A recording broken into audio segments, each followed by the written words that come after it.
Hello, how you doing today, everybody? I am actually, let me just slide this over just a little bit. Okay, I'm actually talking about triggers lately. So, actually, let me just lift this up just like a little bit here. There we go. That's a little better, I think. Okay. So, what's been on my mind lately? Triggers. We all have them.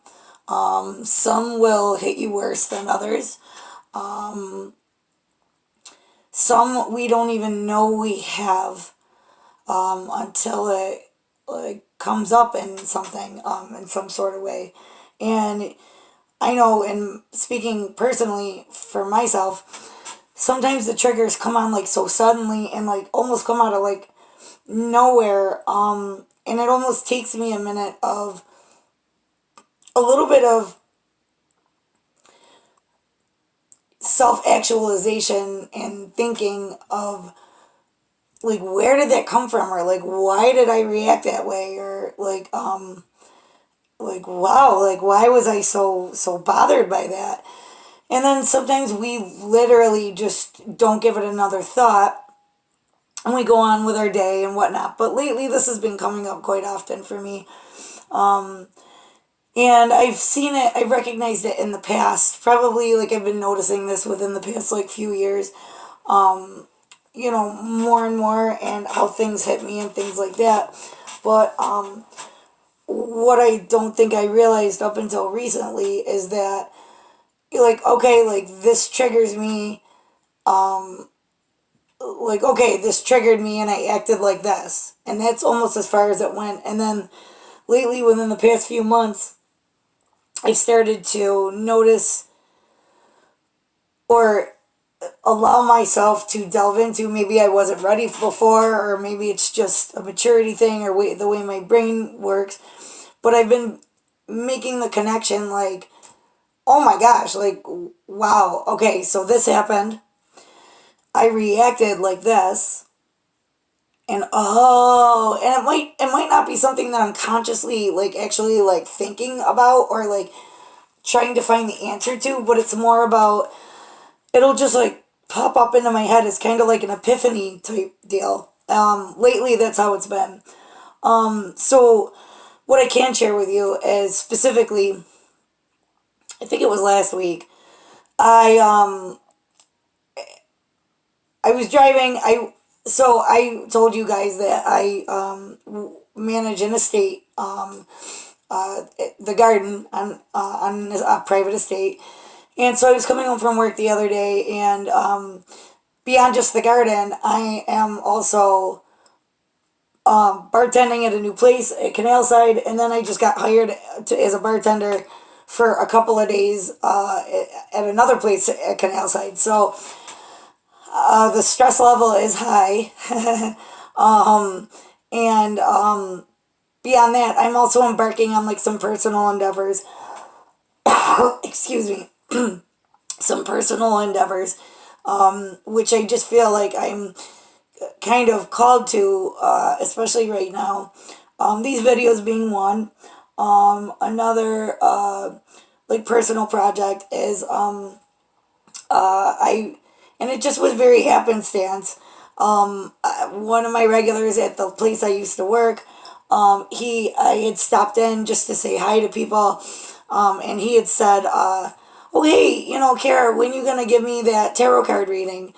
And and I really do. I For the past few years, I've just been doing it like for fun, for practice, for personal fulfillment, whatever, and just getting familiar with my tools, and actually getting familiar and finding my spirituality. And so on this journey, I will often offer to, read cards for people, and more. It's, I mean, everybody loves that, some people don't, but it's more about like the practice for me, and at the same time, you're kind of giving somebody something cool and memorable that they can take home with them, so to speak. So anyways, it must have come up in conversation, and he kind of caught me, and he was like, he said, hey, can you do that tarot reading one of these days? And, I thought about it, and I go, you know what? I said, I don't live far. I said, give me 1 second. I said, I'm going to run home. I'm going to grab my cards, and I said, I'll be right back. And, he was really pleasantly surprised and whatever, and he was very excited about it. And for me, it was no big deal. I said, I go, my schedule's about to like get crazy. So, since we talked about it and I promised it, let me absolutely do this for you, right now. And so, as I'm reading his cards, we took a seat outside, and we began the reading. And as I'm getting into the reading, and right away off the bat, I tell people, don't even ask me the question that you're thinking about. I'll give them an example as to how to focus on the question, or how to become present with the moment, or with the issue they have at hand. But I ask them, don't share anything with me beforehand. Don't share anything with me during. And the reason I do that is because mostly it's about I want to ensure that I am listening to my inner guidance, and I want to be able to hear what the universe is actually saying to me, and is in interpreting the energy of the cards that are pulled for them. And again, when they're focusing their energy on the issue, I'm focusing my energy on on them. And even though I don't know what their issue is, I am focusing my energy into being able to read and tell a story for them based on what spirit says to me, or what the universe guides me to,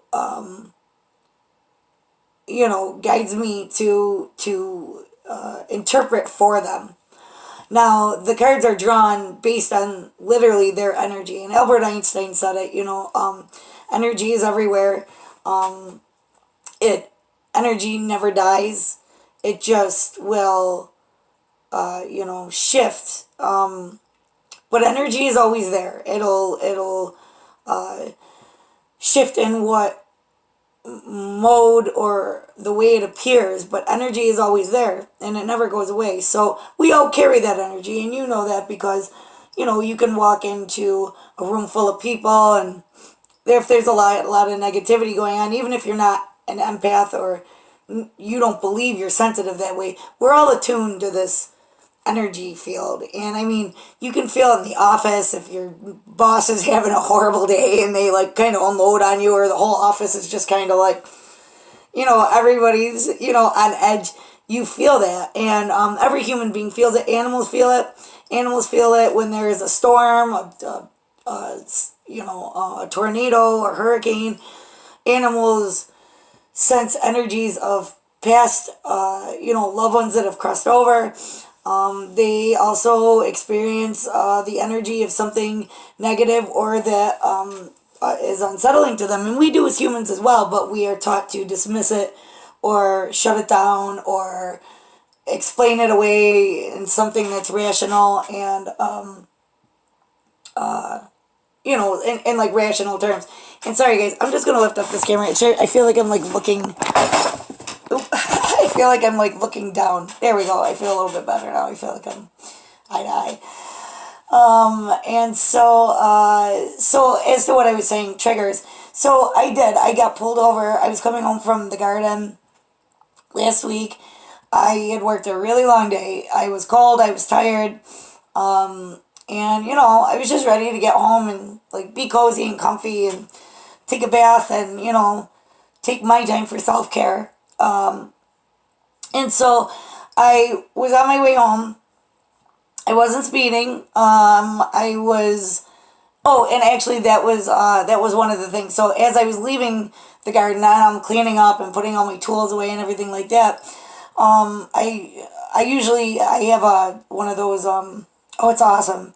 It's a Mega Boom, or not the Mega Boom, it's the Boom 2 speaker.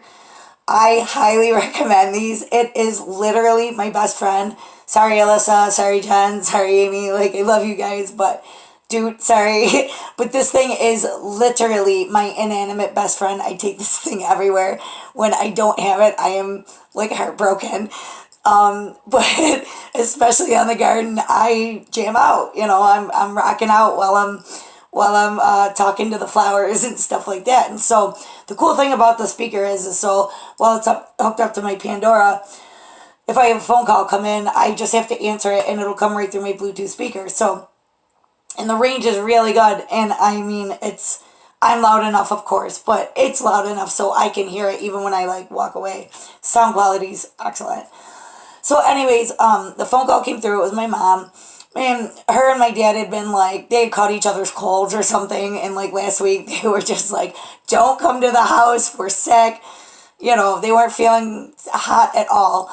But so my mom had given me a call and I was cleaning up and, multitasking and trying to, get my butt out of there. And so as I'm talking to my mother, I'm, loading my car and, packing all my stuff in. And I begin the drive home, and the drive is from, North Tonawanda to, like Buffalo Riverside, so not a far drive. I'm in the car for maybe like 10, 15 minutes. And so I'm on my way home, and there's traffic, there's construction. The other thing is I drive a standard manual transmission, so I have to like consciously try to speed. On the thruway, it's usually not a problem. I put it into, fifth gear and, I'm going 55, 60 miles an hour, so I like, and I'm pretty aware that I got 2 speeding tickets once in my life and I was like, I will never do that again. That was just stupid. So, excuse me.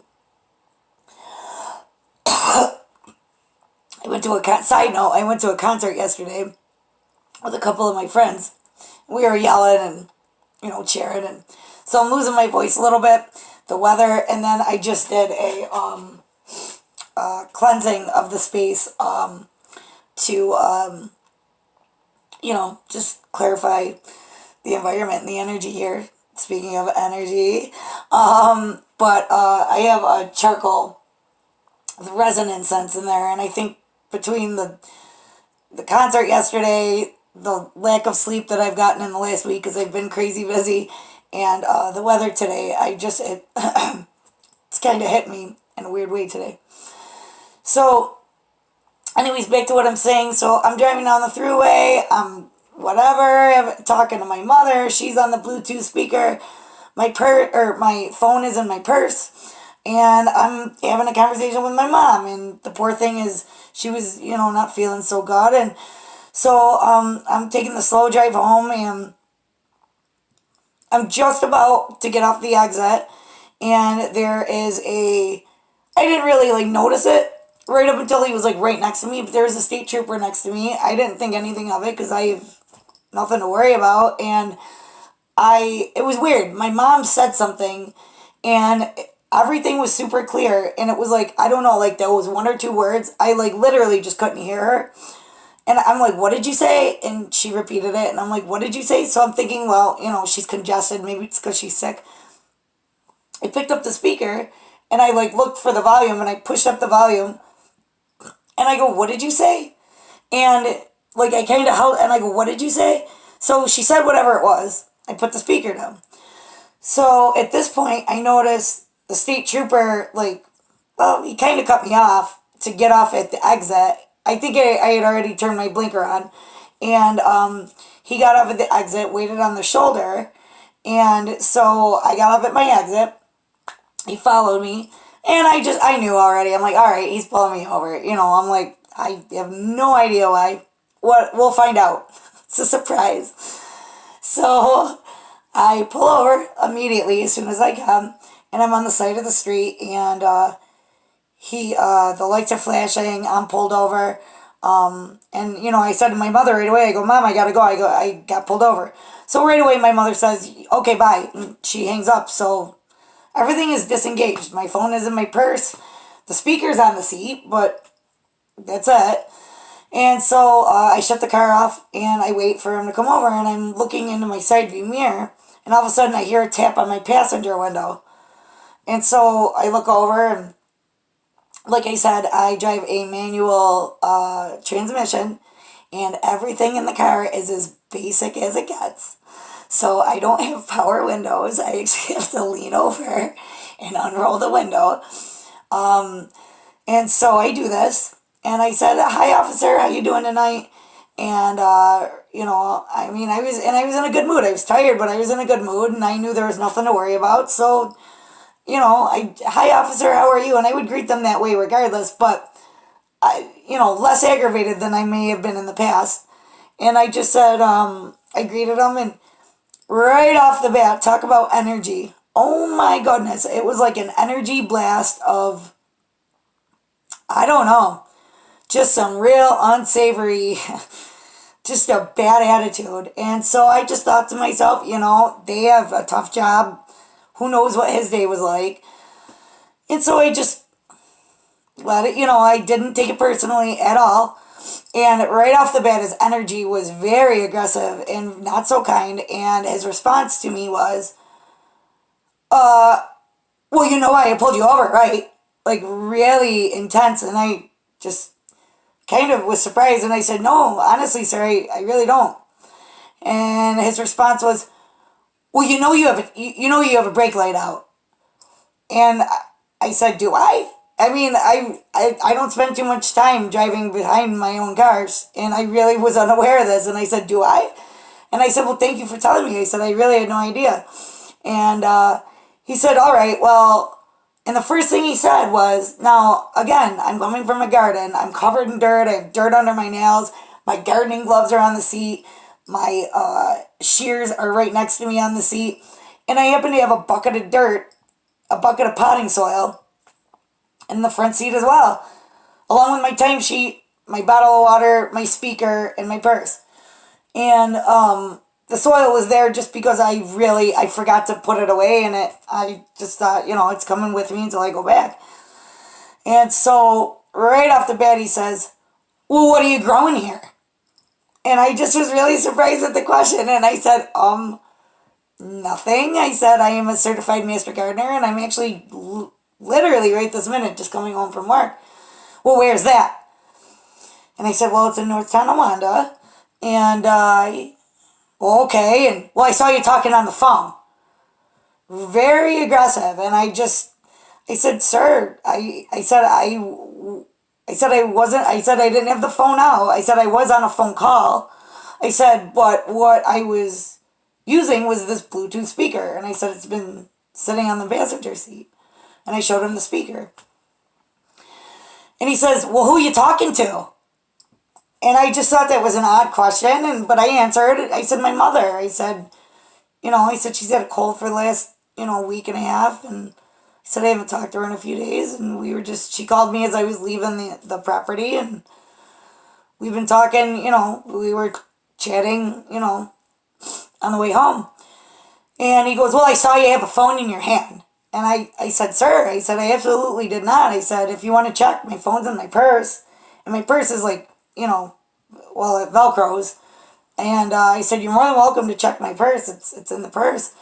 And he goes, "Well, I saw you have something in your hand." And I go, "Oh," "I know." I said, and I told him, I said, "My mom," I said, like I said, she's sick, she has a cold. And I said, she said something. And I said, I couldn't understand what it was. So I said, I literally picked up the speaker to turn up the volume. And I said, "Repeat that." She repeated it. I understood it. And I set the speaker back down. And he goes, "License and registration." And I just thought, oh my goodness. I remember being pulled over when I was a snotty little teenager, and I, of course, had an attitude, and I, of course, understand police officers addressing me in that way because I was a snotty little teenager. I completely understand. This time, I really, honestly I had no idea, but the only thing I could think of was, "Kara, it's not personal. How could it be? You didn't do anything wrong. You were extremely polite and very kind, and Not about, and it's not about, but I was very professional. I was very, respectful towards him when he pulled me over. And so I just thought, well, he's having a bad day, whatever. So I gave him my license and registration. He goes to his car. He comes back. And he gives me, it's like 4 sheets of paper. And it's like my insurance, my plastic insurance sleeve, and then my registration, and everything's folded inside. And he hands it back to me and through the passenger window. And I go, sir, I understand the taillight. I said, but what is all this other stuff? Well, it's a ticket for a cell phone. I said, but sir, I just told you I wasn't on a cell phone. The phone is in my purse. It's still in my purse. I said, I showed you the Bluetooth speaker that I was talking to her on. Yeah, but you picked it up. And I said, okay, I understand that I picked it up, but what does that mean? Well, it's supposed to be hands-free. And I didn't get angry, but being the intelligent person I am, I said to him, I said, well, sir, I said, with all due respect, I'm not trying to be a jerk here. I said, but I drive a manual transmission car. And I said, my right hand is on the gear shift, always. Like, it's very rare that when I'm driving, that both hands are on the wheel for more than a minute or two, like with both hands on the wheel, because I drive a manual transmission. And I said, all I did was turn up the volume. Well, you're not even supposed to touch it.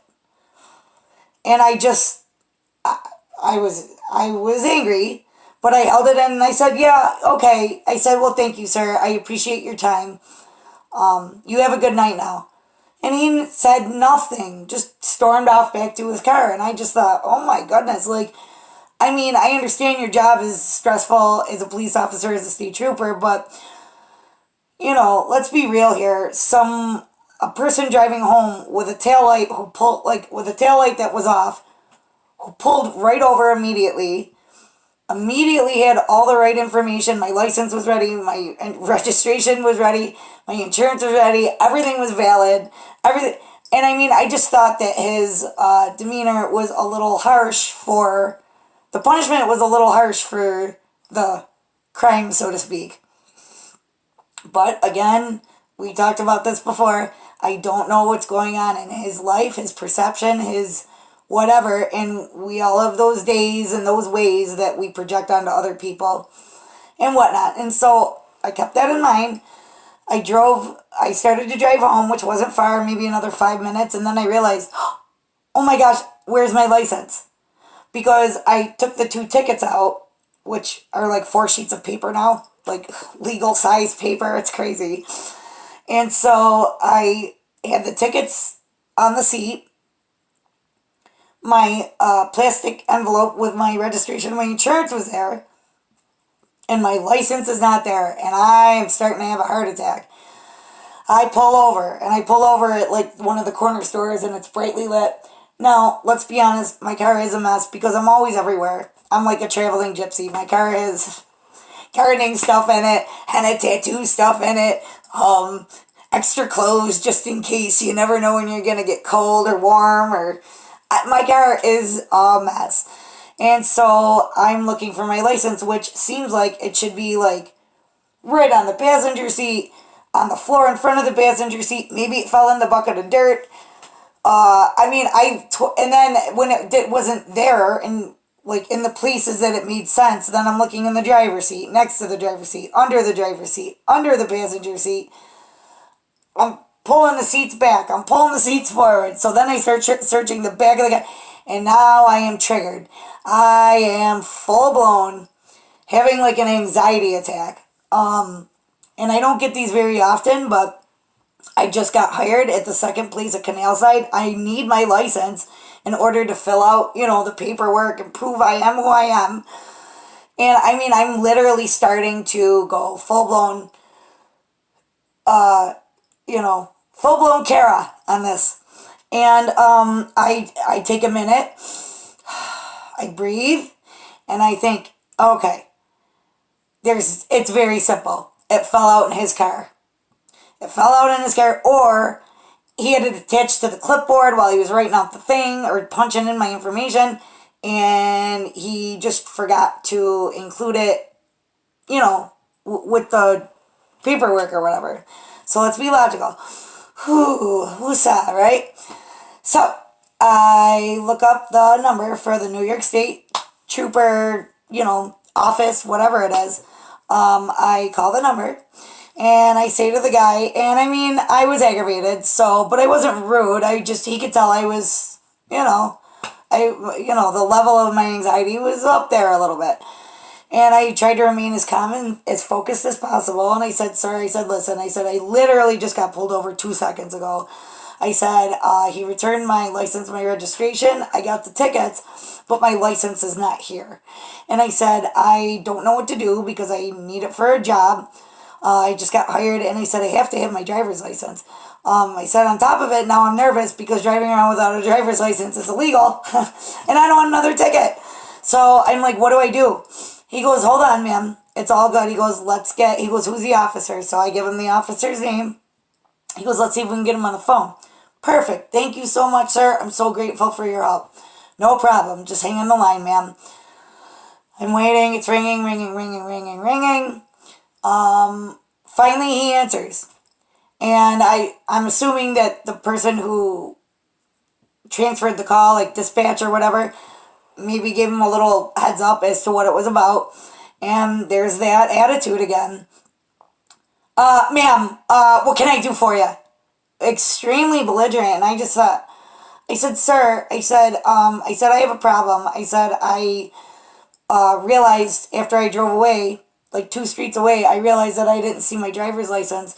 And so I stopped and I went through, my license or my insurance cards and registration. I went through the tickets and I can't, ma'am. This is the response I get. Before I can even finish my sentence, your license is in the plastic sleeve. I said, sir, I understand, and I understand now in my head, I'm like, oh, I'm talking to a police officer here. Watch what you say, Kara. And so I took a minute and I said, okay, sir. I said, I understand that is where you believe that you put it. But I am telling you, I am not making this up. I just pulled over because I didn't see it. And I went through that envelope twice. I unfolded my insurance card. Because I put the whole piece of paper in there, like I fold it into threes and then I put it. I said I took it out. I unfolded it. I shook it out. And I said, it is not in there, sir. I said, I took the tickets, waved them around, and I said, I assure you, my license is not in there. And he started to talk over me again. And I said, sir, please. I said, excuse me, can I just finish really quick? Yes, what do you want to say? And I just said, well, sir, I go, look it. I said, I'm not trying to waste your time or be funny here. I said, but I've actually searched my car, my entire car twice. And just to jog his memory, and I said, sir, I even searched the bucket of dirt that I had sitting in the front seat. I said, I put the seats back, I put the seats forward. I said, I searched under the seats. I looked on the driver's side. I said, I looked in the back seat, sir. I looked all over ma'am. I said, yes, sir. And he's saying this as I'm still talking. And as he's doing this, I'm getting angrier and angrier and less composed and less composed. And then he lets out, he says, well, I don't know what to tell you. I put your license in the plastic sleeve and that's that. I'm not lying. That sent me into the red. I was like, I don't know. I flipped the switch and I didn't scream, I didn't yell, but I started to tear up because I was extremely angry and extremely frustrated with the way he was talking to me. So then now I cut him right off and I said, excuse me, sir. I said, look it. I said, I have no reason to make this up. And I got heated and I got loud and I cut him right off. And I said, I have absolutely no reason to screw with you on this. I said, but I need my license. I have a job tomorrow. And I said, now on top of it, I said, I'm going to drive around without a license. So that's illegal, right? And I said, I'll get pulled over for that. Ma'am, are you listening to me? And like he's starting his sentences as I'm still talking. And he goes, well, all you got to do is just go to the DMV and they'll just give you a new one. And I said, no, sir. I said, that is not how it works. I said, as a private citizen, I will have to pay for a driver's license. And I said, not only do I have to pay for a driver's license, but I said, right now, I just started 3 new jobs. I said, I'm living week to week right now. And I said, on top of it, I said, I have to take off from work now because now I have to go to court for these 2 tickets that you issued me tonight. So now I have to take a day off from work. And now you're telling me that I have to go down to the DMV and take time off from work potentially to go down there. And because let's face it, I'm not having like very many days off right now. So I'm like, I have to go do these 2 things, lose out on work time, and you're telling me calm down, I could just go, they'll just give me one? I said, that's not how it works. Ma'am, I don't know what you want me to say. I don't have your license. I don't have your license. I said, sir, I understand that you do not have my license. What I'm saying to you is that I believe that you put it back in that plastic sleeve. And he started to talk. Ma'am. I said, sir. I said, can I please just finish the sentence? He got quiet. And I said, sir. And I calmed down a little bit and I lowered my voice and I said, sir. I said, is it not reasonable that you may have put it into that plastic sleeve? I am not doubting you. What I'm saying is that the license may have fell out into your car, onto the floor of your front seat. The license could have fallen out as you were walking back to my car. I'm trying to logically think of what may have happened to my license. I am in no way accusing you of withholding my license, sir. Do you get where I'm coming from? And I waited. And I thought, he's gonna have to calm down. Like, this is it. He's gonna calm down. He did not. He came right back. Ma'am, I do not have your license, and I don't know what you want me to say. And if you want to give me your phone number, maybe I can call you if it turns up, but I do not have your license. It is in your car. It's in your car. I literally was so livid, and I was now crying because I'm aggravated and I'm frustrated. So I hung up on him.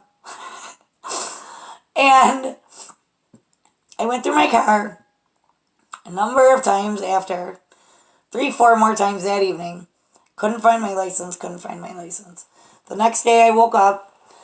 I thought, I'm just going to go through it one more time. Like, I don't know what else to do. You know what I mean? Like, I lifted car mats. I did everything. Like, I checked all the little, like, crevices in the door where you could store stuff. I mean, I literally just looked everywhere.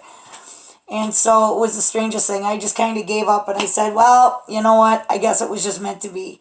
And it was just so weird. I looked down. And next to the passenger seat, like in between the passenger door and the passenger seat, where there's like the rails that, like the track where you can move your seat up, forward and backward. I look and my license had slid under those rails on that side of the car.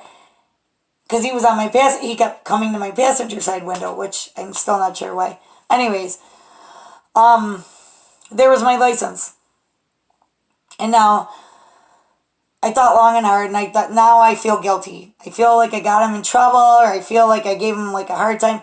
I mean, I really didn't. And in our conversation, when I could get it in with him, I said, sir, the way you're talking to me is just unacceptable. I said, have I not treated you with kindness and respect from the minute you pulled me over? And he didn't even have it in him to say, yeah, you did. And so, and I just, and there was a couple other things I said. I just said, logically, sir, I said, as a police officer, wouldn't your mind go logically, like, you were the last one who had it, like, so, of course I'm going to question you, not question you, but of course I'm going to come to you and I'm going to ask you, hey, is it in your car? Is it, I'm not accusing you, but he took it as very offensive that I was even asking this question. So apparently he triggered me and I triggered him in some way. I don't know how I triggered him. It's not my job to know how I triggered him. What it is my job to know is how I was actually triggered. And then I thought about it, and like I did, like I said, I don't really put too much conscious thought into stuff, but it's more like hits me like an epiphany. And like a few days later, it like popped into my head, and I was like, oh my god, like I absolutely understand why that triggered me the way it did. There's a few reasons. One of the triggers was as a teenager, I got pulled over a lot. And I got pulled over a lot for stupid stuff because, like, A, I didn't wear my seatbelt, I'd have a tail light out, I had stickers all over every car I ever drove, I had things dangling on the rearview mirror. I mean, if you know me, this is still kind of my life right now. But I mean, I probably drove way too fast. Excuse me. Drove way too fast, didn't use blinkers, yada, yada, yada, all the stuff that we do when we're young kids. So I did get pulled over a lot of times, loud mufflers, like whatever. I was, buying my own cars and working crappy jobs. So I was having fun. And so because I had the experiences that I had as a young person, and I mean, I was pulled over a lot. My car had been pounded a couple of times because like the registration was up, again, stupid teenager, didn't go do it on time, and just really silly stuff. But and mostly they were doing it to like teach me a lesson and whatnot. But because it had caused so much stress at that young age, and of course it doesn't like affect me like in my everyday day to day. And I mean, the last few times I had been pulled over for anything, it was pretty much like, well, man, like just make sure you get that checked out. I got it checked out, or I got it fixed, or whatever it was, and that was it. Like, my relations with police officers in the last even like 10 years have just been very adult and very okay. And if I was doing something wrong, I totally admitted it. Like, yeah, you're right. I totally didn't use my blinker, and you're right, and I'm so sorry. And then I learned from it, and obviously I try to use my blinker all the time and things like that. So that was one of my triggers, was being pulled over as a young person and being put in that scenario of being stressed out. My parents are gonna yell at me. I'm gonna, I don't have the money to get it out of impound, or like whatever. I don't have the money to pay the ticket, and like whatever stress that had caused me at that young age, it must have, in some way, my subconscious like held on to it in some way. And then I thought, and then another thing popped into my head, and another trigger was, it's not just police officers. I believe it was like authority at to a certain point. I feel, like I said, a lot of strange experiences in my life, but, I remember being in third grade, my mom packed my lunch, I went to school, and then it was like lunchtime and I couldn't find my lunch, and I'm like, oh, I called my mom from the office. Mom, I left my lunch on the bus. She came by from work, she dropped off lunch money, and that was that. Well, I don't know if it was like a week later, I think it was like a week later, we had desk clean out day. And the teacher I had in third grade was, she was a drill sergeant. She looked like one. She acted like one. She should not have been in charge of third graders. She just wasn't very nice. And she had a very loud voice, and she was very intimidating. She would get real close in your face and yell. And I was like, like I was a sweet kid, and I was, talkative and happy, but, I was like quiet in that way, I didn't challenge authority and things like that. And so we cleaned out our desks, and I found the lunch bag squished. It must have been in like between two of like my real heavy books, and I just threw them into the desk. And it was just, it's a kid thing. How old are kids when they're in third grade? 8 years old. So, whatever. Anyways, she took the paper bag, the brown paper bag.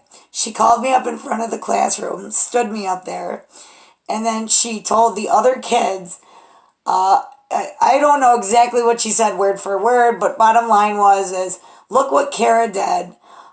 This is dangerous, and the food could get moldy. And then she turned right around in my face and got real close. And I mean, she was a very tall, very large woman. And I mean, I'm still only 5 feet tall. So I mean, when I was 8 years old, I was probably, a really short stack. And so she got real close right up in my face, and she goes, "Don't you understand? You can bring bugs." And like, she did this in front of the entire class. And I remember I never cried in school, and I was mortified, and I cried. And she sent me back to my desk. And then before I went home, she called me up to her desk, and she called me over. She took a big fat safety pin. She put the flattened lunch in a manila envelope with a letter to my mother, and she pinned it to my outfit. And so I had to wear the lunch in the envelope with the letter home on the bus. And I gave it to my mom. And before I could even say anything, I started to cry, and I started to whimper. And my mom goes, "What is this?" She opens up the letter, and just because of the sense of humor we have in my family, her letter kind of said something the same, like, "You better teach your daughter about, the dangers of bugs in the classroom," or something. And my mother, literally, I never saw her crack up so hard. She was just like laughing and shaking. And now when she tells the story, she's like, "It was just ridiculous how this letter was written." She's like an 8-year-old, like, Jesus. She's like, kids do that, that is just something a child will do. And my mom just thought it was an accident, and my mom knew that, and she just was like, "Honey, it's okay." She's like, and the teacher wanted a conference because this was a very big deal for her. So my mom said to my father, "John, why don't you go in?" And so my father, the way he recounts the story is he walked into the elementary school at one end. My class was at the other end, and he said he could hear somebody screaming at the top of their lungs when he walked into the school. Well, as he gets closer and closer to this is killer number one, she's saying hi. As he's getting closer and closer to the classroom, he's thinking, "Oh my God, is this her teacher?" He walks up to the classroom door, and she is screaming at the top of her lungs at some poor child. And so my father just kind of taps on the door and goes, "Hi, Miss," we won't say her name. "Hi, Miss whatever. I'm Kara's dad. I'm here for the meeting." And she got loud with my father. And I guess my father's approach was, again, something comical, but my father is a very substantial man, but he's a very gentle person. He's just extremely gentle and very sweet. And he said the louder she got, the quieter he got. And the quieter he got, the louder she got. And he just very frankly said to her, "Ma'am, I do not believe that you should be in charge of 8-year-olds." By the end of the meeting, he didn't know what to say because he said she was just outlandish. And so the point of that is that I think that may have been a trigger for me also, is when somebody is speaking to you on a level that isn't matching what the situation is or the severity of the situation.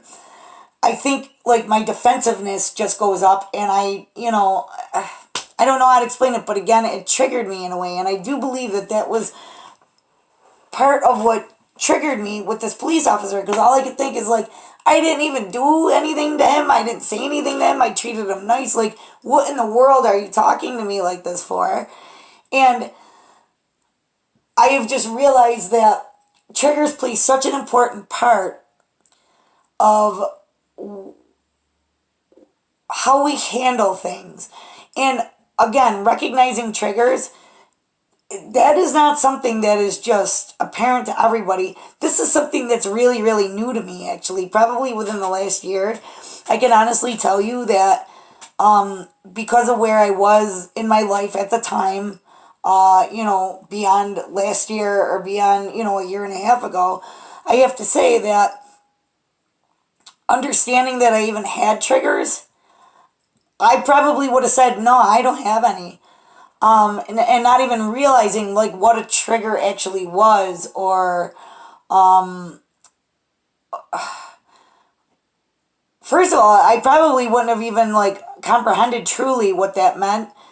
And then on the other part of that is I definitely wouldn't, even if I had intellectually gotten the gist of that a year ago, I probably wouldn't have related it to my own growth and development, and into my own, how do I want to word that?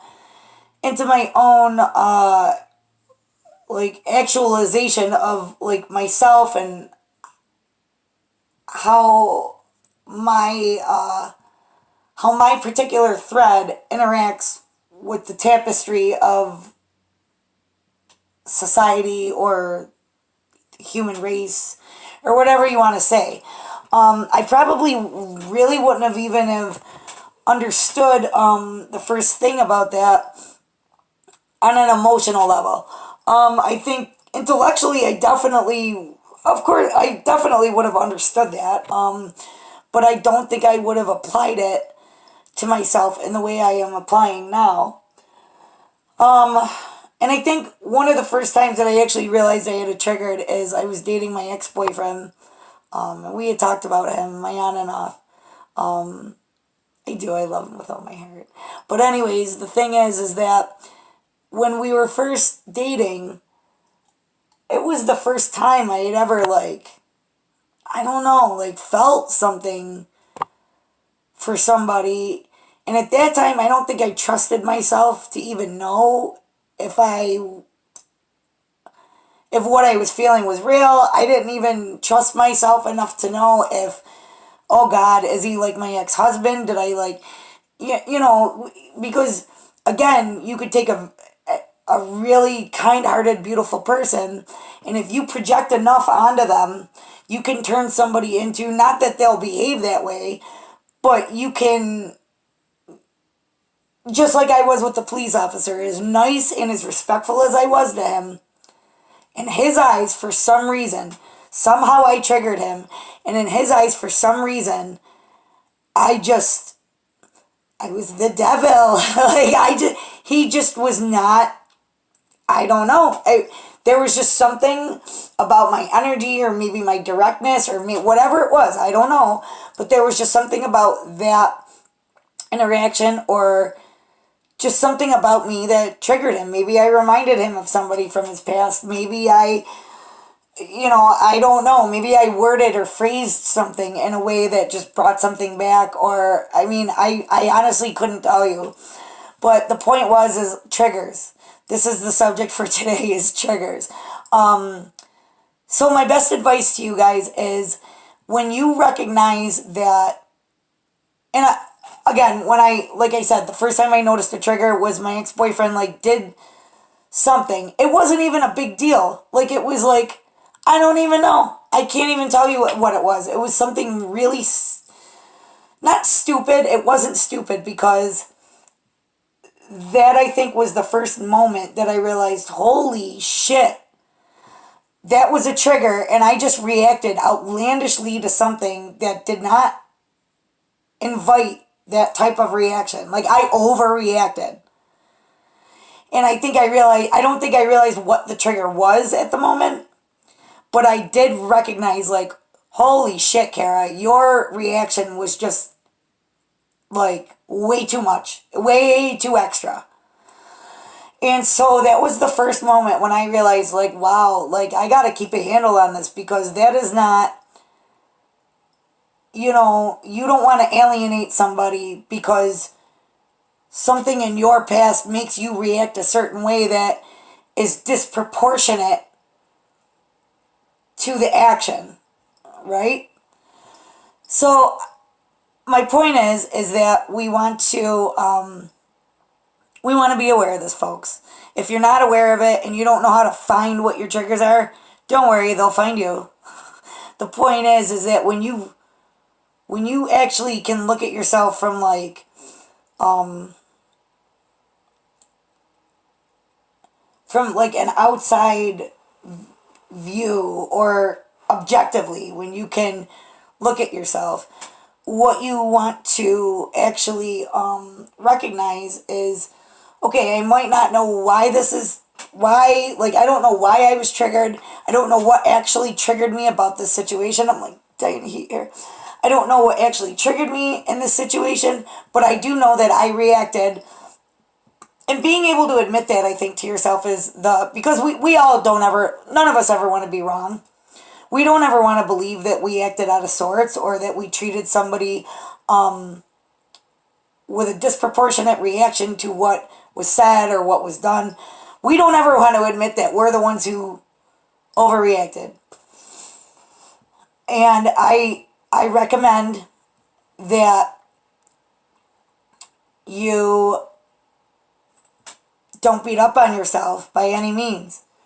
Because the way you reacted to that trigger when it was happening before it was a trigger, that was your mind's way of surviving in whatever situation you had to, you had to do whatever you had to do in order to survive, in order to stay sane, in order to handle it, in order to hold it down. You had to do that. But then there comes a time where that kind of reaction is no longer serving you because either that person's out of your life, that situation doesn't exist anymore, those parameters aren't the parameters anymore, and things are different and they change. And with change comes evolution and comes adaptability, and we all have to do this. And if we're not mindful of this, then that's what happens, and that effect that you have on somebody, or even on yourself, you could be self-sabotaging in a way because of an emotional trigger that you have experienced in the past. So my point is just try to remain aware. Be kind with yourself. You know what you know, and you don't know what you don't know. So at the time, you were doing what you had to do to, keep the ship sailing. But things change. The waters aren't always turbulent, and you don't always have to do those things, those same things, in order to survive. You have to adapt and evolve and grow in order to survive, in order to have a really nice, beautiful life there. All right, I do want to share something with you that touched me. This is the talk is over, but yesterday I had seen one of my really good friends. She's so dear to my heart. She's one of my best friends, Amy. And hi, Amy. I love you. And we had a good time yesterday. It's been forever since I've gone to see a band play or a concert or anything like that.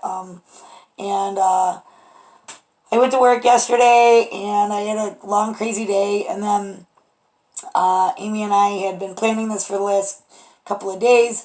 And we were like, we're going to the show. And so it was a Panda Gorilla dubstep. They were at the trail. They were awesome. Anyways, we danced. I was dancing I haven't danced. I haven't gone out dancing in forever, and it's one of my favorite things to do. But anyways, she brought her sister.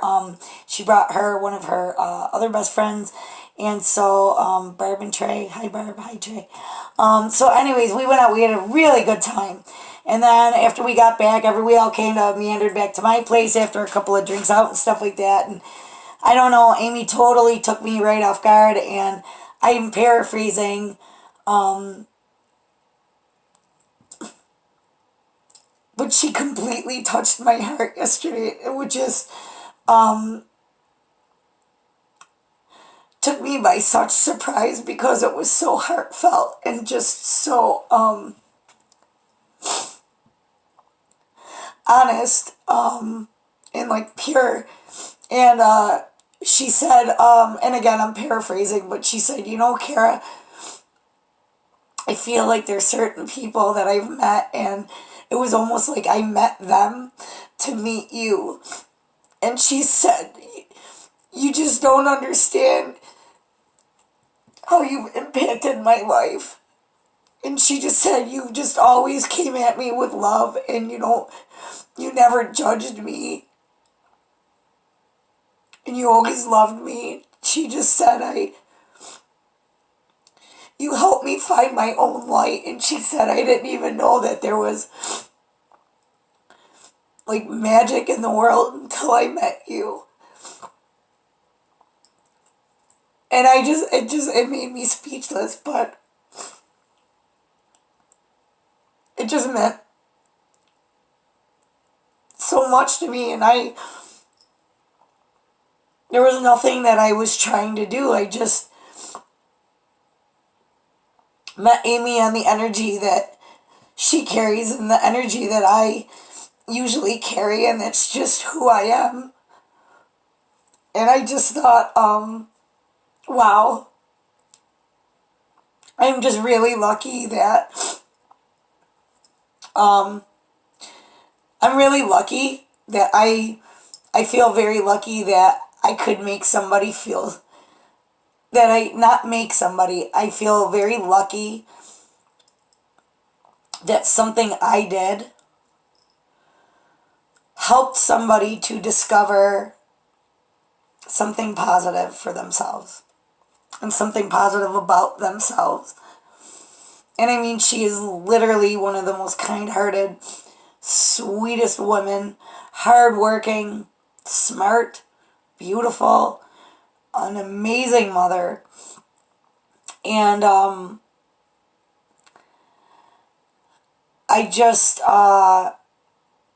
was just really like taken aback by that, because it was just a very spontaneous, and it was like in the midst of, we were like, having fun and having drinks, and she just out she came with this. And so it just, it hit me like a ton of bricks. And I just wanted to share that with you. I wanted to share it with you because if somebody helps you feel that way about yourself, tell them and share that with them back. It's a beautiful thing. The second thing is I just want to thank her. She knows I'm just such a weirdo. She went to New Orleans recently, and I was like, hey, give me a voodoo doll. I already have one. One of my other best girlfriends, the guy's in there. Let's see if you can see him. He's hiding right back in there next to that gold chest right there. He's in there. But that is a voodoo doll that a friend brought. One of my dear girlfriends brought back for me years ago from New Orleans. And Amy brought back this one. And the white pen is for good omen, for good luck. And I don't use them, but I just love them because I just think that's the coolest thing ever. But actually, I said, bring me back please bring me back a voodoo doll. So yesterday she said, oh, I brought you back one. And I go, Amy, it's like this was made for me with the feathers and the red dress and the gold. And she goes, Kara, she said, I literally went to 4 different stores before I found the right one for you. So I just wanted to say thank you to Amy for just being so thoughtful and just really loving, being that loving, lighthearted person that she is. And this is not something I'm normally going to do, but I'm going to do it today because I just got these the other day. And these guidance cards resonate with me so very much. They just read perfectly. I don't know. It's like they were made for my energy or something. So I'm going to just ask Spirit for a guidance card for all of you who might watch this or listen to this. And so Spirit and my archangels, can you please offer a card of guidance to the audience of this video, please? Offer one card of guidance to the watchers of the video that I'm recording. Spirit, please give me one card. One card of guidance to offer to the watchers of this video. What is it you would like to share with the watchers of this video? Spirit. One card, please. A word of guidance. That's awesome. So, I don't know if you can see it. It's Mother Earth. And what I get out of this is that How funny that it's Mother Earth on Mother's Day. Oh my goodness. All right. So Mother Earth, that card says to me, let's take care of each other. We're all connected. We're all in this fabric, in this tapestry of the human race. We are a 1 in a million shot to be here on Earth. I'm not saying that it can't exist in other galaxies, in our vast solar system there.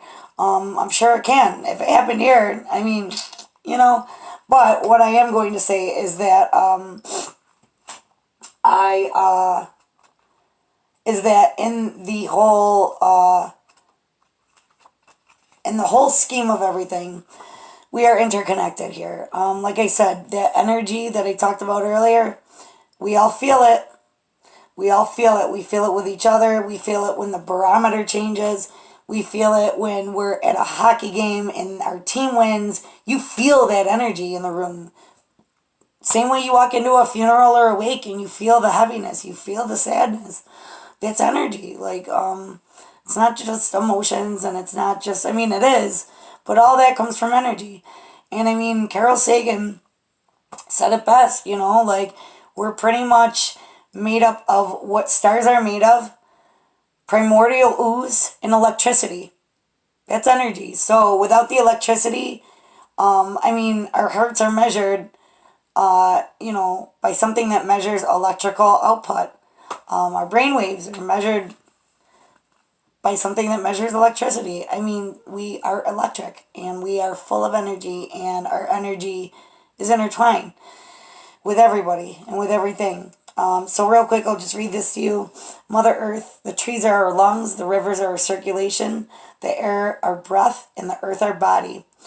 Your heart is open and your intentions are pure. Know that you are being guided and nurtured by Mother Earth herself. She embraces you with her beauty and wisdom in all that you do.